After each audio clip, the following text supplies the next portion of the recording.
there was an experience that I had where I witnessed a couple who was close to me, and the husband kept, buying stuff for himself that are designers, and the children were suffering for it. And I experienced that. I saw that when I was young. And ever since then, I've kind of hated it, because I was like, how can it make somebody disown their own family because... Bespoke Minds Podcast, a place where we actively discuss mental health, self-care and healing, share stories to enhance our insight in an interactive way. Hello, welcome to Bespoke Minds Podcast. I'm your host, Cornelia CK, and in today's episode, we have a very special guest. We have the wonderful, passionate, funny, entertaining, mental health, child and DV advocate, Angelique. Thank you. Hi. I know you are the voice of reason, so we're looking forward to you dropping some gems and blessing us with your presence and your excellence. Okay. So here on Bespoke Minds, what we do in the beginning, we icebreak the game, which is called Break the Ice. Okay. So I'm going to ask you two opposite words. Okay. You state your preference and just tell me. Okay. Do you prefer heels or trainers? This is complicated because I like buying heels. I have a problem with anything designers. Because growing up with Congolese community, you know that they go out hard with, Ralph Lauren and all of that. So there was an experience that I had where I witnessed a couple who was close to me, and the husband kept, buying stuff for himself that are designers, and the children were suffering for it. And I experienced that. I saw that when I was young. And ever since then, I've kind of hated it, because I was like, how can it make somebody disown their own family? The logical impact of that is never really spoken about. And I feel like in the African community, yes, we're proud because it's what put us in the map, the colours and all of that. And we know like Black Papa Wemba and all these other people came out with it. But other people take it very badly. They take it to the extreme level. So for me, personally, I don't go there. Even if it's present, my friends, they'll be like, what's wrong with you? Like, you're the simplest person. I go for the simplest. I'm not really a fan of trainers. I'm a fan of slippers. So high heels, I buy it because I like the look of it in my wardrobe. But slippers, I wear it every day. So I have a collection of shoes. I wish. Next one, do you prefer cinema or museum? None. I think because I have social anxiety. Just social media presence, you're very confident, you're very bubbly. But this is the thing, people don't understand. I'm actually very... Because even when I do those things, actually is a protective mechanism. I love it sometimes, but sometimes it's very uncomfortable because it takes a lot of strength, a lot of energy, a lot of mental stuff. But none. I don't. And even certain places, I don't know a lot of people invite me. I'm so sorry. Sometimes I last only like 30 minutes, 1 hour. So if it comes to museum or like, not really.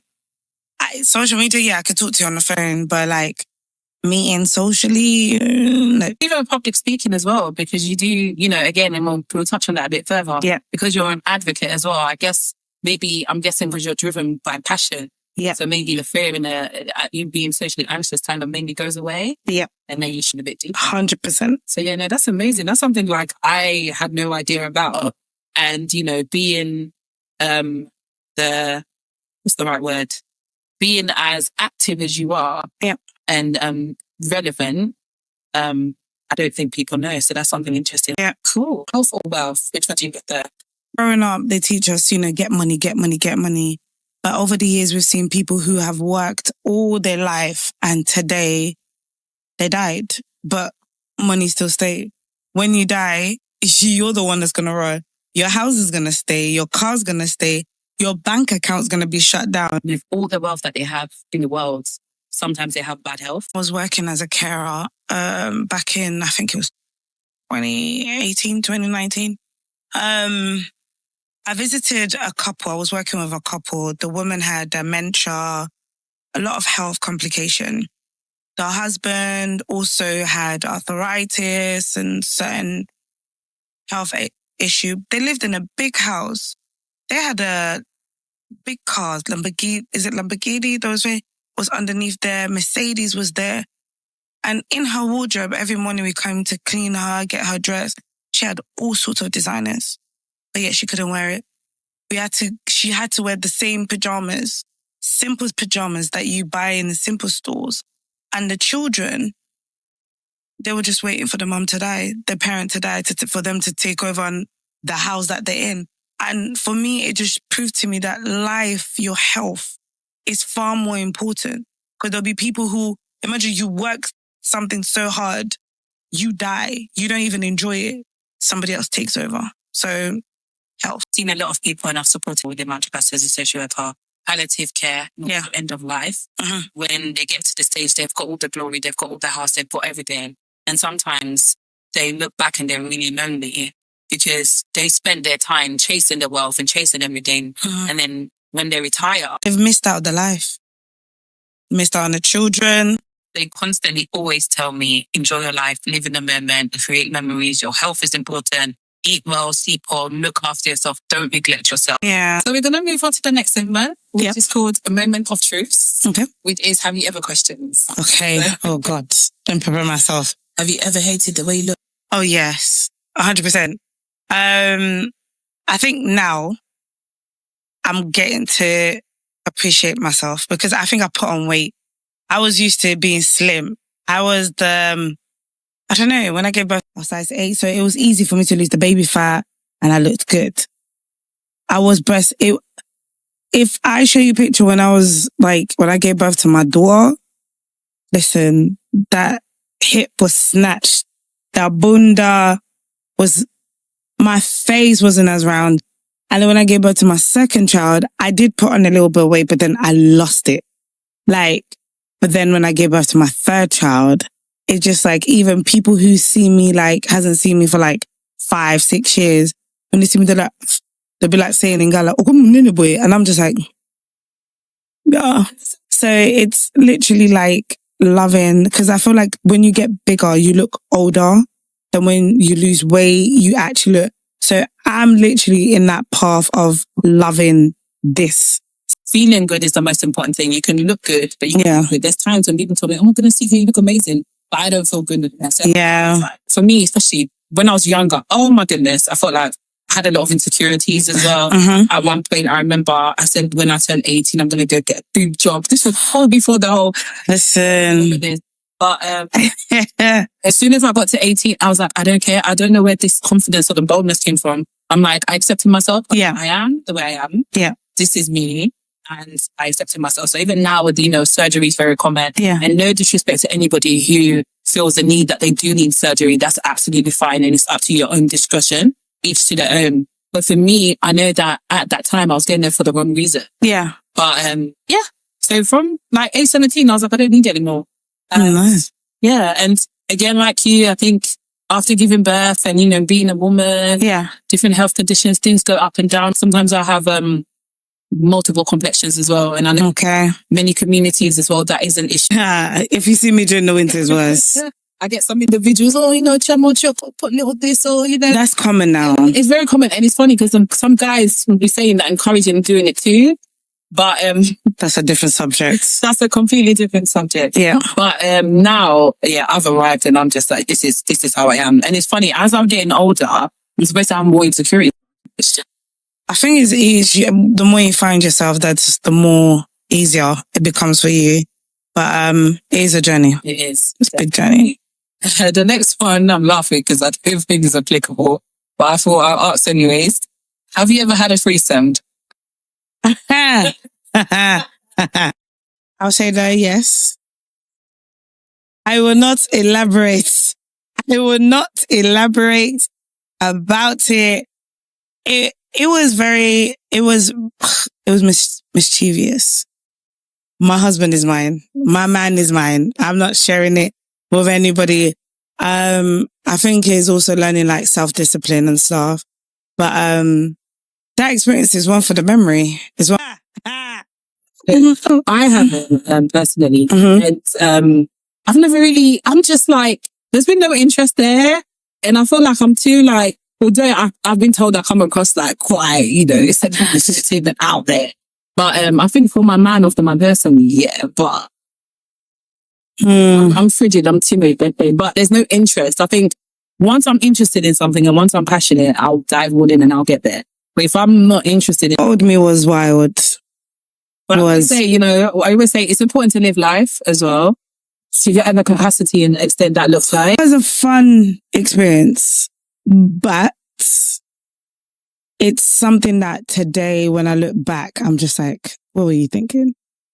But damn, yeah, I had my fun. So it's one of those, as long as it's a learning moment. Yeah. Each to their own. I would clearly say I had my fun. That's it. I rest my case. And the last one for this segment is, have you ever been hungry? All the time. All the time, yeah. I'm even hungry. Like, in terms of like, maybe even deprived of food. Yes. Yes. Child abuse, yes. That's an experience that I always talk about. I remember one day, I think it was used as a punishment, which they will starve you, enable for you to confess, for you to say what they thought they wanted you to say. And that is a memory in my head that I'll always remember from my childhood. And since then, as I struggled actually to eat, I think even in my teenager years, I was struggling to eat. My mom, I remember mom used to argue with me because she was always used to say like, you don't eat. You don't eat. Like all you do is just you eat a little bit of snack, but you just don't eat. But I think as I started giving birth, then I was just like, munch it up. The pleasure of food. I find it, and I feel like now food becomes like a comfort, especially after giving birth to my third child. Yeah, but yeah. And how's your relationship with food now, would you say? Do you have a good one? Is it positive? Is it negative? Or is it... I have a good and bad. I have a good and bad due to health issues as well. I have some days is good. Some days I don't eat at all. Yeah. Some days I eat. Sometimes I eat so much. Sometimes some days is exactly what I'm craving for. If I eat other than what I'm craving for, comes out. Yeah, no. Yeah. Honestly, yeah, you've been through so much. We're going to go into that very shortly as well. In terms of have I been hungry? I haven't been deprived food or been hungry. I know growing up in the 90s, early 90s, 2000s, things were completely different in comparison to the way it is right now. I feel like poverty looks different and also the access to things is completely different. And I think, coming from first generation parents as well, coming into the UK and stuff, their outlook is completely different to ours. Their need and their priority sometimes is, send money back home, helping residents. It's not always the nuclear family. It's also, we need to think about them and, help out. They're always giving. So for me, food, I was kind of like, I wouldn't say food was kind of, I would eat according to my mood, but whatever was provided, I'll eat. But I think generally my preference is I love breakfast. I'm a breakfast person. I'm a breakfast babe. I love my omelette. I can't even stand egg. Oh, really? So I'm no, I'm not Ghanaian, but I love my egg. I know Ghanaians love their egg as well, and they get scrutinized for their egg. But with me, I could be content. I can have breakfast, and I'll be content. So I'm kind of like that. So I'll eat, I cook, but if I'm having like a lazy day, and I don't want to cook something extravagant, I'll have my breakfast, my omelette, my the good stuff, how you do, and I'm content. Breakfast. Really? Do you know, I think for me as well, it stems from early childhood because every Saturday growing up, my dad, we used to go to, we used to go to Broadway Market. So back in the days, which is near London Fields. So there used to be a market and a bakery. So every Saturday as a child, we used to go there and then, we'll buy like baguettes and stuff and then have like, especially Congolese people, baguette. And we'll have breakfast. So I guess, without knowing it, I've just grown up with it, but I genuinely love breakfast. Like I love brunches as well. So give me breakfast, dessert, I'm there. I absolutely love it. So I think some people find that strange sometimes, but for me, I'm content with it. I don't. Yeah. Want to care to share, which is a did you know? So did you know that 1 in 4 women and 1 in 3 men will be in an unhealthy relationship? And that's taken from One Love Foundation 2025.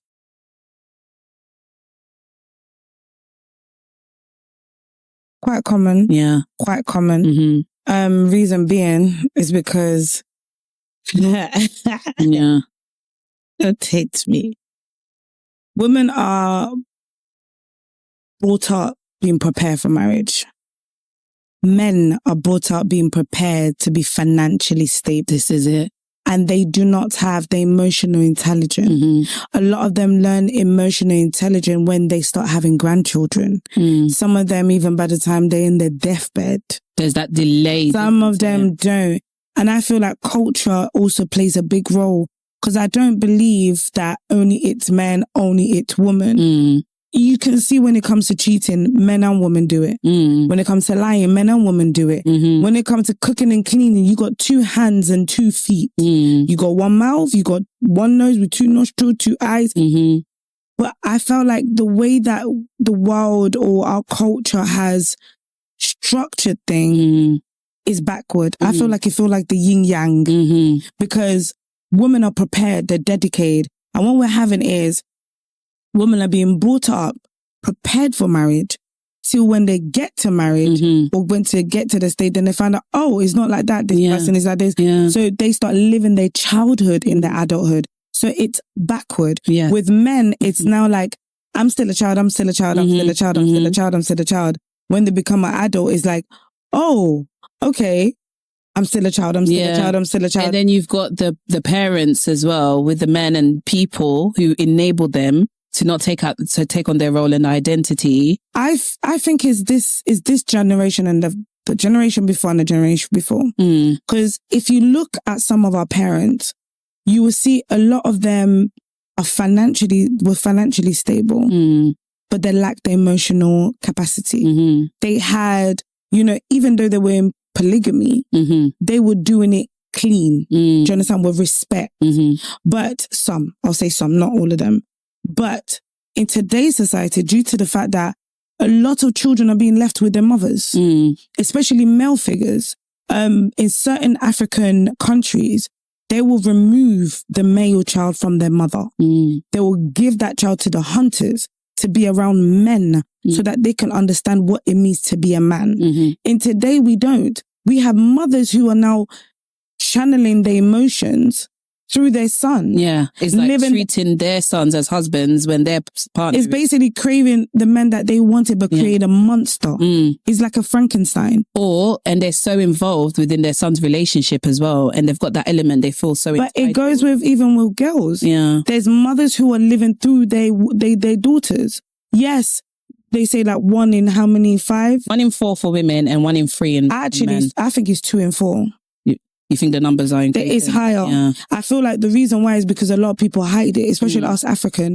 Our statistic is not really accurate. Or disclosed, isn't it? It's all, The reason why is because people are so closed up and people are so afraid of being discriminated. That's the reason why. But I will tell you, and I kid you not, a lot of parents, a lot of family are literally living through their children. 100%. Others, even a sibling, living through their other fellow sibling. And this is what is destroying today's Or even society. they put in pressure, like what we were saying before, what I previously spoke on. Some relatives, maybe they're in a diaspora and in other places abroad, then putting all that pressure on that one individual. Another one is also abuse. Nowadays, abuse is very common for like women coming speaking out. But for a man, it's either they're going to be mocked or humiliated. So for there to be more men is showing that there's a lot of men who are not having a safe space to disclose their feeling or their experience. So we're having men who are literally carrying on the trauma. They haven't processed those trauma, but they're going into a relationship, then coming out. Then they start to project. And they project it and they don't even know why. And this trauma can be sexually, physically, emotionally, spiritually as well. And nobody really talks about it. This is the reason why, like, for me, I literally like encourage both men and women to be able to get counseling. It's not I know Congolese say that it's a mundele, a white person thing. It's not. It's a common sense. No, it's not. It's not. I feel like we need to adapt to. Because we're human. Therapy, we all got the same brain, like what you were saying. We all have the same body parts. We go through different experiences and stuff like that. What that looks like culturally, religiously, and each individual coming from each individual household is different. But ultimately, we will arrive at the same place, So that's very, very, very crucial. And just like I'm an advocate for that, therapy needs to change. Our mindset of therapy also needs to change as well. I like the fact that we touched on, in this example, automatically, I think the first typical example would be DV, but we were able to give other experiences on the other types of unhealthy relationships as well, and abuse that does take place. And being a DV advocate as well is something that you're very, very passionate about and you hold very close to your heart as well. Likewise with yourself, I encourage disclosure for men and women. Although women are more likely to experience it, men do experience it too. And we've also, I think with the rise of social media as well, we're being exposed to so much more. Statistics shows us that men are more likely to commit suicide than women. They are. So it's already signs to show you that how much of trauma they're actually suppressing deep inside. And this is where it comes out from being the man coming out physically abused. I've had a relationship with, I think it's one of my baby dad. I'm not going to be specific. Of course you don't need. And obviously we had a back and forward and everything. And I think when we start having a clash and everything, obviously I had therapy. I was already into therapeutic to get the support that I need, but he didn't. So we kept clashing. So even when we just kept clashing until to some point where I was just like, can we go to couple therapy? And through couples therapy was when he started to enter into therapy for himself. It's good that he was open to that because many people are... It was hard. Okay. It was very hard because for an African man to go into therapy, it was very hard. But he did. And I am so proud of him. For me, even if we're not together, it's something I'm proud of, that even the next person who's going to be with him or the person who's going to have him is going to have a healthy man. Of course. A healthy partner who's going to be able to give her all the love, the affection and all of that. And I feel like some people meet in life is not for us to be in a relationship or have children with.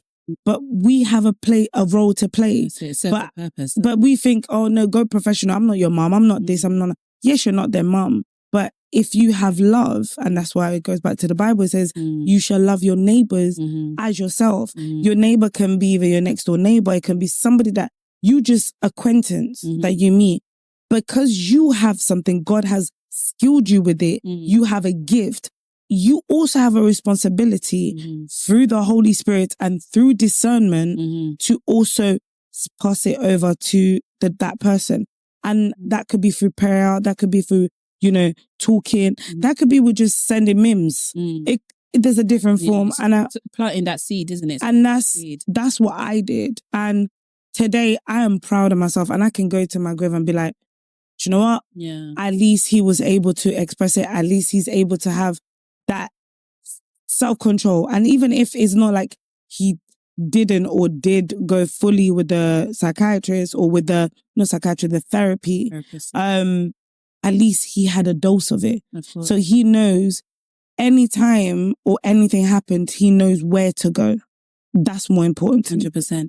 And I guess for him as well, it's enabled him now to be a better person for himself, have a better and a healthier relationship with himself, to be a better partner, a better father, a better brother, a better friend. Yeah. So it's like, therapy is so good, and it starts for the individual, but on the greater scale, it benefits everyone as well. I think it's amazing. Like in this segment as well, in season 1 of Bespoke Mind podcast, we had a lot of male individuals that came and they spoke about how difficult it is to break those barriers. Speak about, like what we said, suicide is on the rise because men feel like they don't have a safe space where they can just say, hey, I'm going through this. And in the past, they've spoke about just something simple as crying. They don't have a place to cry. They don't have a voice. They're told, man up, man, get on with it. It's demonstrate crying and vulnerability is demonstrated as a sign of weakness. Researchers has showed us that Black men, especially black men, are full-time likely to end up in a mental institution than accessing mental services, which means somehow, and I thank God, like with people like, I would say, Pamphil Bantu, who does therapy for men, for black men. He himself uses his experience in able to engage black men to be better men. And I love that we have men in our society, in our community, who are being like, okay, I'm going to take the front line. It's okay to cry. I've cried. I've lost a job. My mama, the relationship I saw from my mom and my dad. And because all those traumas they have is deep rooted. They are not just trauma that they just experience. They're trauma that, what would I say? It's rooted, it started from the fundamental of their home. If they grew up in a single home, if they grew up with parents, and a lot, especially those that grew up with single mum, a lot of them, the anger goes back to their mum. So the way you treat your mum, the way they treat their mum, they reflect it to other women. Either they want the woman to be like their mum, or either they will bring out the anger that they have toward their mum to the woman. And this is what we have also vice versa with women. With women, we have now women who vice versa are actually abusing men. We don't talk about that because women, we are seen as always, sometimes it's victim because we're the weak, we're weak. But there are actually women who are now literally abusing men, manipulating men. I heard cases where we saw a case a couple of months ago, and I was speaking to my colleague, and I was explaining to him, I was like, it's not really the man, it's the woman. She's the instigator. And then they looked at me like, but he's the one that's doing it. I said, no, abuse, there are 7 types of abuse. So a lot of people are now listen, a narcissist was somebody who was a victim. It's proven. And this is where they become it. So this is why I say, like, especially for women, we have safe space to talk about our bad experience. We need to also have spaces where we can speak the truth. Learned behavior, project all their anger and redirect all their focus towards their mothers. Yeah. And there's also a lot of women as well who now also have daddy issues. And that's obviously because of the absence of the father or having that role model. And then they stay in relationships which they know are unhealthy, which they know is toxic, because they're trying to seek out that love. That's childhood abandonment. Childhood abandonment is a very common, is a very common issue that we have. A person can be brought up in a 2-parent home and have childhood abandonment. Childhood abandonment, it doesn't mean like, they just have, a lot of people think childhood abandonment only regards to a single parent's home. Actually, in a couple parents' home is also in. Childhood abandonment is basically the child's needs not being met. And that could be physically, emotionally, mentally, spiritually as well. And we have girls who, I've been in myself, who have grown up in a broken home and now they decide to seek that man. Or woman who's been sexually abused when they were young, like groomed, like raped, literally now seeking the love elsewhere from a man. And the problem is, when you're seeking the love, you're seeking it in a people-pleasing content, where you feel like, if I be nice to you, this is how you're going to treat me nice. It's like, look, I've been through a lot. I'm going to love you. I'm going to give you all that love. I'm going to love bomb you, give you all that love, but you got to love me back. And people like that, because they don't have discernment, because they don't have self-awareness, discernment, let's describe it how it looks like, it's self-awareness, they end up falling. Don't just see it, acknowledge it and address it. And this is what, like, for us girls, for you, like, ever since I started therapeutic and all of that, it's really rare for me to fall into predators. It's really, really rare, unless I choose to. Seems like you found the outlet and a coping mechanism. Yes. For me, it was, because I started therapy, I think in 2020, because after giving birth to my son, I suffered a psychosis, where psychosis, like, similar to mental breakdown, but it's more like hallucination, hearing voices, you're not yourself. It's basically you're in your body, yeah, but you can't really do anything. So I became very suicidal at that time because I suffered with postnatal depression. And I remember after giving birth, like before giving birth, I had my partner leave me, abandon me. I have forgiven him. I know it probably hurt him, but it's an experience that needs to be said. And then I became so suicidal where I was really about to kill myself with my children. I had one in my womb and another in my hand. And I kept having people telling me, like, God has not finished with you. God has not finished with you. And I used to cuss God and be like, like, you're coming to me. Like, if you're God, like, why would you allow me to go through this? Why would you allow that? I've literally arrived to the end of my life. I was humiliated. I was rejected. I was accused of something that I did not do. And it brought up a lot. So by that, I think it was my midwife who introduced me to now psychiatrists. I used to run away with psychiatrists because our culture used to be like, oh, they use black magic. They're going to do some voodoo thing on you. So I used to run away. I was like, I'm a Christian. We don't do that. We pray. We go in our room, we pray, and we say, Father, there's this. And I went the first time I even told the psychiatrist, and he was like, tell me about your story. And I was saying it on the top. His facial expression was just like, okay. It was quite a lot. I could see the guy writing pages and pages. And then they gave me my psychiatrist, and her name was Laura. Love her to bits. She was amazing. She was the first person who showed me that I was a child, that everything that happened to me was just bad responsibility of people who were responsible of me. I felt free. It was because after I gave birth, I had that psychosis. During that psychosis, there was a lot going on. So we used to have session, like, I was seeing her twice every week.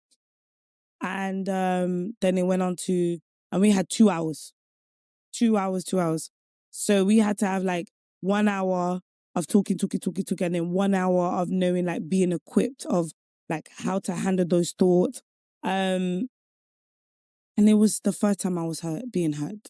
It was the first time somebody heard me without judging me, without making me feel disgusted, without blaming me, without putting all this on me. And then because she cried. Every time I go to therapy and I say my experience, the professionals always cry. They're like, how could one person go through so much and it's too much? And from then, she even encouraged me. She's like, go out there. There's others like you that need it. I felt very safe. Like, she even helped me how to speak to my parents, how to speak to my children. And that was amazing. Because there's so many elements to it as well. Yeah. We don't even have the wealth to even dig deeper into that as well. Yeah. I know on all your social media platforms, you speak about that openly as well. Yeah. And you do build communities. Mm-hmm. You do have workshops and there's things that you actively do in the community. Yeah. Like today, for instance, as well, there's an event as well that you're going to as well. Yes. It sees that you're constantly giving back and you're always socially active and out there. So what's your coping mechanism? How do you make sure that you don't feel triggered? So one, I have therapy every week. I get my therapy by the beautiful Yazinga. She has her own organization. I'll give you the name so it's there. She does good because when I went to the normal cancer therapy, it was good, but there's certain things that they lack is understanding of our culture, especially the African. And that is why some people feel a bit afraid and they don't feel like what to open with. But with her, Zinga, obviously I was speaking to somebody who understands the culture. So she will know how to equip herself on giving me what method to help myself. So she's really one, I'm like the person. The next one is prayer. I have a really good support system within the church as well. From my pastor, Pastor Mania Tambwe, Mama Justin Tambwe, and I have the rest. I have like, Ketia, Jordi, Mr. Tai, everybody else that's there, Anita, everybody like Jackie, all of that as a church. And Millie, before you guys come after me, the Sovereign Church basically. And the support that I get from there is actually amazing. Then I have supports from my friends and individuals, select individual like Pastor Herman. There's a lot of Pastor Samuel that literally support me. Prophet Audi as well. The list is endless. These are people who understand my mental health. It doesn't mean just because you have a gift, that means, that's it, I got it all together. Because a lot of celebrities, what they do, they show that I've got it. A lot of celebrities who are, taking drugs and other substances. So with me, these people are the one that helps me to keep it together. They're the one that I know even when I'm falling, they're going to pull up and be like, yo, get up. My best friend, he gets who's there, that, to call as well. They call my phone and be like, what's up? What's going on? I think it's so amazing the fact that you've got such a fruitful and abundant social network. Although there could be that risk of you feeling, socially isolated. They will turn up to your door. These people, they will turn up to your door. So they've understood my mental health. They've understood me. Zion, I need to say your name before you come and kill me. They come for me and they make sure, and obviously with my parents as well, my sibling as well, they also come together and, sometimes it doesn't mean they're always there for 24/7, but at least I have multiple people that I can call and I can discuss with. And I have a big support, especially spiritually, because it's not easy going through what I've been through, but they there support me. And with mental and everything that I do, yeah, I got everything. Those are the way I cope. And also doing what I love, what I'm called to do is raise awareness on child abuse, domestic violence and mental health, because they go hand in hand. Mainly as a result of child abuse, because it's where I'm rooted. It's close to home, especially for the African community. I don't care. I will raise up the voice and break that cultural barriers of, because you've been abused or sexually abused, you're not worthy to be a wife. Say who? Who are you? So it's breaking that and, producing a safe space for the future generation. And how did you find your voice for you to rise where you are? Oh, it took a lot. I think obviously the first thing was therapy and psychiatrists. The second thing is finding myself through Christ. I know that a lot of people, when they hear that, but how do you find yourself through Christ? Is the Bible verse says, seek first the kingdom of God. It's first of all understanding how the kingdom of God regulate, knowing your right. Like Dr. Miles Monroe gave an example of United Kingdom. You can't live in United Kingdom if you do not know the right. You don't know the law. Do you understand? And you can't live, you can't work, you can't become a citizen if you don't know. Because you're going to end up committing a crime, they'll kick you out. But when you understand the kingdom of God and the righteousness, meaning how to walk in God, it's not easy, but it's not impossible.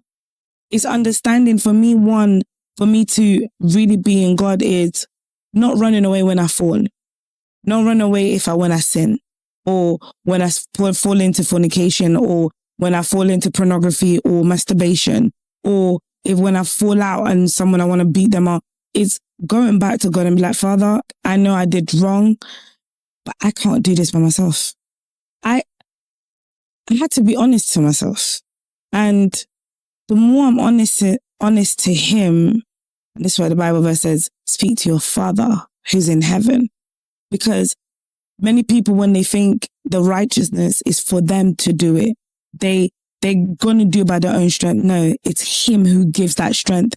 And the more I kept going to God, I said it live, I think it was last year, I talked about, I was talking about like masturbation. And I was like, every time I fell, I kept running away. I would not pray. I would not touch anything to do with prayer. I'd be like, yeah, I'm not clean. But I started like, when I fell, I'll come back. As soon as I'll be like, oh, crap. I come back. I'm like, Lord, forgive me. I can't do this by myself. I'm trying, but help me. I can't do this by myself. And even when you fall, he's there to pick you up. I mean that you're not going to fall again. Because I remember like a lot of people who come from background like me, who's been sexually abused, sex becomes like your cigarette. Sex becomes your tool. Your stress is like your passive. It's like your pacifier. That's it. She said that's what they call it, Lingala. And people don't like to talk about it because people are discriminating because they come back and be like, I'm sexually active. I'm sexually addicted. And people will look at you down and be like, but I'm being honest. If we create that safe space where people can be honest, you'll see that the more I have my people, I call them like, they're my G-check. So whenever like, let's say for example, I get so much stress and I'm like, I'm about to do something crazy. I'll call them and be like, listen, it's about to go down. And they'll be like, okay, cool. What stressed you? Do you see the language it is? They were like, what brought you to this? Why are you feeling like this? I don't know. My body just feeling like that. They know sometimes I'm church cheeky. They're like, Angelique, what did you do? And I'm like, no, this person wanted to beat me up. So I said this, I said that. And they're like, okay, cool. How can we make it better? Do you want to go out? Do you want to do this? It's taken time, but it's taken time that has benefited me, that has helped me grow, that has helped me develop. And I encourage to anybody who's watching me, who find themselves that they're struggling, especially like with pornography, masturbation, fornication, or any sort. But these are the three common that a lot of people fall in. Don't give up. Go into your room and say, Father, look, I need help. I keep falling. I don't know why, but I need your help because my strength is not, my knowledge is not good enough. Help me. Even if it means cry. For Psalm 51, David was really pouring out his heart. He reminded God where he came from. He's like, I was sin before even my mother conceived me. I was inherited through sin. And through sin, I was born. And he said, do not remove your spirit from me. He showed that I am not perfect, but here I am. I need you to help me. And for me, and I believe the ministry that God has given me, is to get people who are like me, who have gone through it, who is about to go through it, to see that it's not too late. The thing with God is this, timing is what he does. It's not your timing, but it's his timing. So it's okay, but you need to also pray to God to give you good people. That's so important. You need to village. Listen. Because this is a spiritual world. I know a lot of people don't like to acknowledge or understand that, but everything that manifests in the physical happens in the spiritual first as well. Just adding, people need to be like David. The beautiful thing about David is he seeked God. The reason why he didn't leave is because he didn't see God as somebody who just gives him things. He saw God as his life. That's two things. I know deep inside of me, and I can tell you now, every day before I go to bed, I'm like, God, you are my life. I have nowhere else to go. When you still have this idea that, I'm going to have this, I have option, that's when you don't know. But when you understand that God is your life, for you to understand God, to build that place of understanding he's your life, it's going to take a lot of things of you crumbling, falling, getting up, making mistakes. It does, because that's what relationship. The funny thing that I had a dream I was even preaching about this. How can we learn that with relationship, we have to spend time with the person, speak with the person that we are getting into a relationship with? But when it's God, we're like, oh, you're God, you know everything. Why do I need to tell you anything? You're just, no, but he wants to have that relationship with you. He want to share that love with you. So even when it comes to building yourself, if you find yourself like breaking down, or I keep making the same mistake, go back to him and ask him for good support friends. Because I came from bad friends. I had people who were around me who I thought loved me, but they were only with me because they thought they were using me, not only something to look good. You see, that's more dangerous. You see, having people, a friend that's going to be near you, that's going to be like acting like they love you, they're for you, but they're actually showing people you're actually their project. They're your helper. They help you to if you are who you are today, they're the one. I had that. And it took a lot of God separating me with certain people that I thought they will always be my friend. They will always be in my life. I had to go through God separating me with my family. I had to go through God breaking me for people that I loved, breaking some relationship that I was in for me to get where I am, for me to understand even everything can go, but not God. And that's why the book of Romans also said, what can separate us from the love of God? It's demonstrated that in your journey of recovery and healing and self-care as well, therapy has been crucial, but most importantly, God has been your saving grace. 100%. And He continues to be, which is absolutely amazing. So just to end the segment, what advice would you tell yourself? Enjoy every moment. Enjoy every moment. One thing, is it 23? It says, ye though I walk through the valley of shadow of death. He never said you're not going to walk through the valley of death. I walked through the valley of death. When you walk through the valley of death, it's scary. You don't know if you're going to live tomorrow. You don't know if you're going to see tomorrow. You don't know if you're going to eat. But one thing you know for sure, He's with you. I didn't understand how close God was with me until I literally came before Him. And I realized you could have killed me. I could have died. The amount of time even I tried to commit suicide at least 4 to 5 times.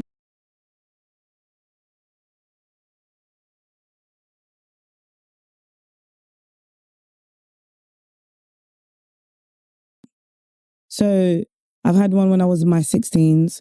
I've had one when I was with my daughter. That one I even spoke about it, that I was so upset. My baby dad was, imagine someone's giving you money, you need money, you're asking for child maintenance or some sort of support. He's flinging it on the floor and telling you you're whole, you have to pick it up. And you have people insulting you. You have people calling you name.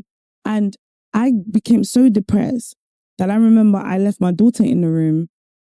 I opened the front door a bit, left it open. I wrote a note. I took medication and I'm ready to take her. My daughter came out of the room. My daughter called me mommy. And I had to just hide the medication under the pillow so that she doesn't see it. And that was another one. The other one was jumping on the bridge with my son in my womb and my daughter in my hand. The man and the woman, I don't know who they are, but I remember there was a bridge because where I used to live, there was a bridge over the motorway. So I don't know. I just said, I had enough. I can't leave my daughter. Let's just go. And I was ready. And I was like, do you know what? I'm going to get my daughter first. Then I'm going to jump up, get my daughter and then throw myself.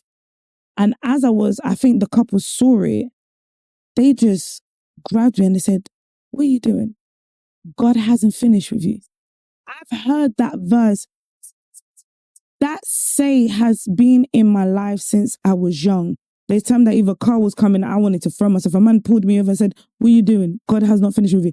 I started cussing that guy. I said, you a big head. Do you see how you're ugly face? You do this, you do that. I kept saying that until now. I'm like, oh, you had to allow me to endure that suffering so that when the moment came, I can be equipped to be like, look, I've been through it. I know what you're going through. This is what you need to do. Get up and stand up and be strong and be there. So the younger me, I would say, don't even try, don't change nothing because you're in a preparation. One thing I told one of I'll say my client or patient, and she came to me and she was like, why me? Da, da, da, da. I said, for a sword to be used in a battle, do you know what heat of fire it had to go through? How much of hammering it has to go through for it to be the sword that can slice even a thin hair. Do you understand? People don't want to go through the pruning. People don't want to go through the preparation. But sometimes God had to put you through it. Because today, somebody called me yesterday and was like, I've never seen you change. You've always been the humbler person, the one that says raw. I've seen someone get fame, but you're still the same. I speak my mind. If you don't like it, I'm so sorry. If I disrespect you, I apologize, but it is what it is. But this is literally what I would say, allow yourself to be prepared. For the hardship, it's your preparation because it's equipping you. When the moment comes, you can stand with boldness and assurance that I've gone through it. I'm satisfied. I'm equipped and I can do this. And it's just a blessing. And I love the fact that this is just testimony. Your life seems like itself as a testimony to God's will and self. And the fact that you are still here today, the assignment wasn't finished, that prophecy that you kept getting, you still have a purpose. You still have a purpose. You still have a purpose. It is amazing to see you even living in that purpose. Yeah. Might not have arrived fully, but on behalf of everything that you do in the community, being the voice of reason, which I love that slogan of yours, and also the advocacy that you create, and the way that you continue to be that active voice for the voiceless, that passionate voice for the voiceless, and you stand against all adversity, challenges. Just like what we said before, God was pruning you for this moment. Yeah. This is your moment to absolutely shine and radiate. And here, I stand here, I sit across you face to face, just saying that I am thankful for your life. Yeah. We are thankful for your life. The things that you are about to start. And for you, I know the daily struggles that you have. I know the daily challenges that you have.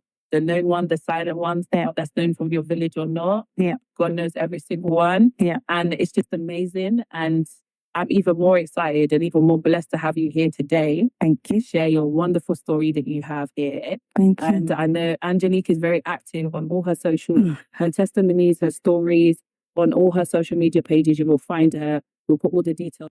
On TikTok, which is mainly where I am at, is official Angelique Malinga. No, actually on Instagram, on TikTok is official Angelique 24M. On Instagram is official Angelique as well, Malinga 24M. On Facebook is Angelique Wisimwa. I don't know why I always keep it that. My YouTube is also Voice of Reason or official Angelique on YouTube.